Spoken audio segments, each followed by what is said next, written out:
Bienvenue, enfin, c'est le dernier bilan de la saison, de la demi-saison 2022 pour Red Bull. On y arrive. Enfin, on pourra, à la fin de cette vidéo, passer à autre chose. Je peux vous dire que c'est bien, mais c'est en même temps un petit peu pénible de... Voilà, bon, 10 vidéos en 10 jours, ça demande énormément de boulot. Je peux vous dire que j'ai charbonné comme jamais parce qu'on est aujourd'hui le mercredi 3 août, donc soit 4 jours après la fin de la demi-saison. Donc en 4 jours, j'ai fait 10 vidéos. Je peux vous dire que ça prend énormément de temps, le temps de faire, le temps de monter et tout, et de mettre en ligne. Je peux vous dire, je suis quand même content que ça se termine quand même, d'une certaine manière. Bon, je vous affiche les résultats de Max Verstappen et Sergio Perez en qualification et en course comme les 9 autres bilans. Et maintenant, on se retrouve pour le bilan de l'équipe et des pilotes. C'est parti. Et bien que dire, hein, Red Bull est en tête du championnat des constructeurs, en tête des championnats des pilotes. Bref, tout va bien pour Red Bull. Ils ont 80 points d'avance au championnat des pilotes, en tout cas pour Verstappen, 80 points d'avance sur Leclerc. Perez n'est qu'à 5 petits points de Charles Leclerc. Au championnat des constructeurs, ils ont quasiment une centaine de points d'avance sur Ferrari. Les deux titres leur sont promis. Leur stratégie et leur rythme en course sont excellents, malgré tout que la voiture soit pas très fiable déjà. Et la performance est peut-être en dessous, un poil en dessous de Ferrari. Mais du coup, vu que Ferrari se plante tout seul, Red Bull en profite. Ils ont totalement raison, hein, on ne peut pas leur en vouloir. Hein. Pour ceux qui disent que Red Bull ne mérite pas ses victoires, au bout d'un moment, je ne sais pas ce que vous ferez à leur place. Enfin, vous avez l'équipe concurrente qui se plante à chaque Grand Prix, vous allez pas ralentir pour les laisser en tête. Enfin, au bout d'un moment... Voilà, vous passez devant, et puis tant pis pour eux. Hein. À un moment donné, quand Ferrari ne veut pas, Red Bull prend. Hein. Mais voilà, au-delà de ces performances peut-être un poil moins bonnes que Ferrari en pure vitesse, en pur résultat, pur sans les problèmes de stratégie, etc. de Ferrari, eh bien, vraiment les stratégies de Red Bull, c'est autre chose. Franchement, on comprend tout à fait leur raisonnement, leur stratégie, tout. C'est réfléchi et ça fait du bien. Parce que quand on voit Ferrari, ça fait mal au crâne. De toute manière, même s'ils ne gagnent pas de titre, ce qui serait vraiment un cataclysme, parce que je vois pas comment ils pourraient perdre les 2 titres à part des soucis de fiabilité maintenant. Même s'ils perdaient les 2 titres, ou un des deux, ils le mériteraient totalement, ils le mériteraient 10 fois plus que Ferrari, qui eux, bon voilà, ils ont une voiture bonne, mais pas de cerveau. Donc voilà, dans tous les cas, Red Bull mérite ses titres. Cette année, la Red Bull, elle est un poil moins performante que la Ferrari. Ça me rappelle un peu 2021, la Red Bull était quand même un poil moins bonne que la Mercedes, je pense, mais quant à Max Verstappen dans la voiture, ça change tout. C'est un peu comme le Fernando Alonso qui arrivait à gagner avec une Ferrari éclatée au sol dans les années 2010. C'est à peu près le même. Mais Verstappen, il engrange les victoires grâce à Ferrari. 8 victoires en 13 courses, mais ça j'en parlerai tout à l'heure dans le bilan des pilotes. Qu'est-ce qu'on attend en deuxième partie de saison pour Red Bull? Continuer leur rythme de croisière, hein, tout simplement. Gagner des courses et puis attendre les erreurs stratégiques de Ferrari.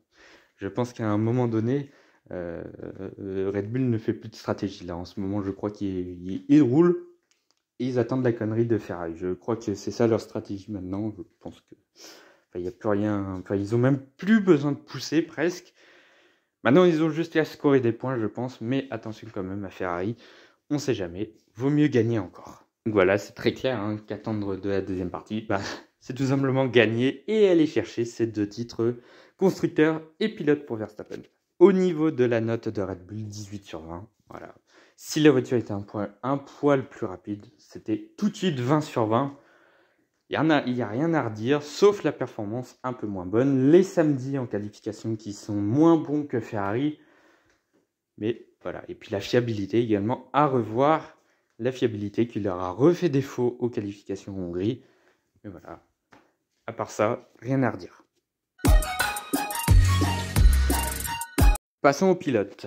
Pour Max Verstappen, c'est la croisière. C'est le nouveau Sébastien Vettel de chez Red Bull. Il est largement en tête avec 80 points d'avance sur Charles Leclerc, grâce en partie aux problèmes de Ferrari qu'on parle depuis 3 débriefs maintenant. Même dans le débrief de Mercedes, on en parlait. 80 points d'avance, 258 points et surtout 8 victoires en 13 courses avec 2 abandons en prime. Que dire, c'est juste exceptionnel. Cela dit, Verstappen, il n'a pas la meilleure voiture entre les mains et souvent il était deuxième derrière Leclerc avant les erreurs de Ferrari. Mais bon voilà, comme je l'ai dit tout à l'heure, au bout d'un moment, quand Ferrari se plante, il ne va pas ralentir, et lui il fonce, il fait sa course, et quand on voit son Grand Prix de Hongrie, c'est juste exceptionnel.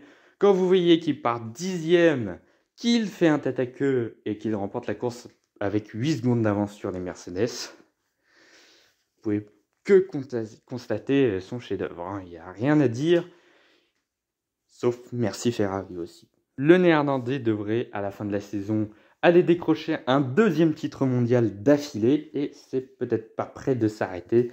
Verstappen monte en puissance. Franchement, son titre cette année est moins difficile à aller chercher que celui de l'année dernière. Forcément, il n'y a pas le même combat qu'avec Hamilton l'an dernier. C'est beaucoup moins serré. Il a un gros gap. On rappelle qu'après 3 courses, il avait une grosse quarantaine de points, presque une cinquantaine de points de retard sur Leclerc. On s'est dit c'était plié, Leclerc va être champion du monde. Au final, il a repris 130 points sur les 10 dernières courses, donc c'est juste formidable. Et bon, le Néerlandais a très peu de week-ends sans.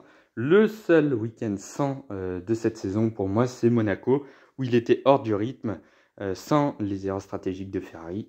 Il faisait 4e de la course et pas 3e. Voilà, c'est la seule course où il était en dehors du rythme des autres pilotes. À part ça, tout est bon. Attendre de lui pour la demi-saison 2023, tout simplement, c'est gagner, gagner et gagner. C'est de consolider son avance, ou en tout cas de garder cette avance et d'aller chercher, évidemment, le 2e titre mondial de sa carrière. C'est tout ce qu'on lui demande à Max Verstappen. Et améliorer quand même ses qualifications, parce que lui, c'est pas Monsieur Samedi, c'est Monsieur Dimanche. 16 pole positions seulement et 28 victoires en F1. Voilà. Pour la note de Max Verstappen, je lui donne un 18 sur 20. Il n'y a rien à dire. Pas de faute de pilotage, sauf en Hongrie, évidemment. Mais ça lui a juste coûté 5-6 secondes. Et il aurait gagné avec 14 secondes d'avance au lieu de 8. Voilà, rien ne change. Mais à part ça, il n'y a rien à dire sur son pilotage. Vraiment, il perd des points aussi. Pour ces samedis qui ne sont pas exceptionnels. Voilà, ces 2 abandons à Bahreïn et Australie n'est pas de son fait. Après, il perd aussi un point parce qu'il est peut-être un cran en dessous de Ferrari et Leclerc. Voilà, je l'ai dit déjà 3 fois, il profite des déboires de Ferrari. Pour Sergio Pérez, le début de saison, il commençait en trombe. C'était exceptionnel, il était 2e du championnat. Il concurrençait Max Verstappen, si bien qu'à un moment donné, je me suis même demandé s'il allait lutter pour le titre mondial. Red Bull l'a vite remis à sa place de second pilote en développant la voiture, mais pas forcément dans le sens du Mexicain. Du coup, en ce moment, c'est pas la fête du côté du Mexicain. Il reste sur 3 Grands Prix sans podium et sans gros résultats. Un accrochage assez stupide en Autriche, un restart en France qui lui coûte un podium, là aussi c'était un peu stupide de sa part. Et en Hongrie, il avait tout simplement pas de rythme. 11e en qualification, il finit 5e de la course grâce aussi au déboire de Ferrari. Il aurait fini 6e sinon. Voilà, mais le début de saison était juste exceptionnel. Il aurait dû être 4e à Bahreïn.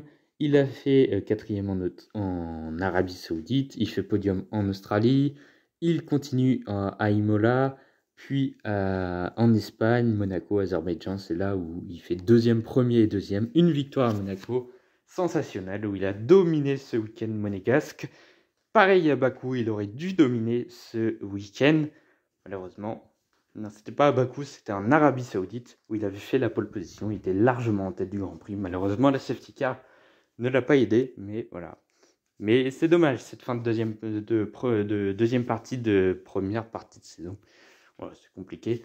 Bref, la fin de première partie de saison était moins bien, c'est dommage. Qu'attendre de Sergio Pérez pour la deuxième partie de saison? Peut-être aider Verstappen à consolider décidément son deuxième titre mondial, l'aider, scorer des points pour le titre constructeur de Red Bull. Il n'y aura pas de souci là-dessus. Pérez est un bon pilote tout de même. Red Bull va lui donner la voiture qui lui donne la possibilité de marquer des gros points. Pas plus. Faut pas non plus qu'il passe devant Verstappen. Hein. Ce serait dommage. Mais voilà. Au moins scorer des points, ce serait déjà pas mal. Et en bonus, aller chercher peut-être des victoires. Peut-être quand Verstappen aura son titre mondial, Pérez aura la voiture de Verstappen avec ses réglages personnels. Je sais pas. J'espère parce que Pérez le mérite quand même. Vu son début de saison, voilà, il le mériterait. Et enfin, la dernière note de la saison 2022 des bilans de demi-saison pour Sergio Pérez, elle est de 12. Ça peut paraître faible, mais au final, à part ces 3 week-ends en Espagne, à Monaco et à Bakou, ainsi que peut-être en Arabie Saoudite aussi, il était un peu moins performant. Mais bon, bref, c'est pas vraiment de la faute de sa voiture non plus. Alors j'enregistre ce passage quelques jours après avoir fait toutes ces vidéos. Je me suis rendu compte que le classement reflétait pas forcément les performances des uns et des autres, plus ou moins, mais j'ai voulu remettre un petit peu des notes, rabaisser ou remonter certaines notes. Donc voilà, le nouveau classement des pilotes et des écuries qui s'affiche devant vous. Je pense que ce sera le meilleur classement possible. Cette fois-ci, c'est le classement définitif. Cette fois-ci, c'est la bonne. C'est terminé pour les bilans de la demi-saison. On va pouvoir passer enfin à autre chose. Je peux vous avouer que j'avais hâte, même si j'avais vraiment envie de faire toutes ces vidéos. On se retrouve donc pour la fin août. Donc peut-être qu'il y aura une petite semaine sans vidéo. Il y aura un live en tout cas, normalement. Et puis il y aura peut-être une vidéo par-ci par-là, mais pas trop. D'ici fin août, je vais prendre un petit peu de pause parce que je peux vous dire que les 10 vidéos en 10 jours, bon, ça m'a mis beaucoup de temps. J'ai pris beaucoup de temps pour les faire, donc un petit peu de repos, ça fera pas de mal. On se retrouve donc dans quelques jours pour de nouvelles vidéos. En attendant, n'oubliez pas de liker, partager, commenter et surtout vous abonner à la chaîne, c'est très important.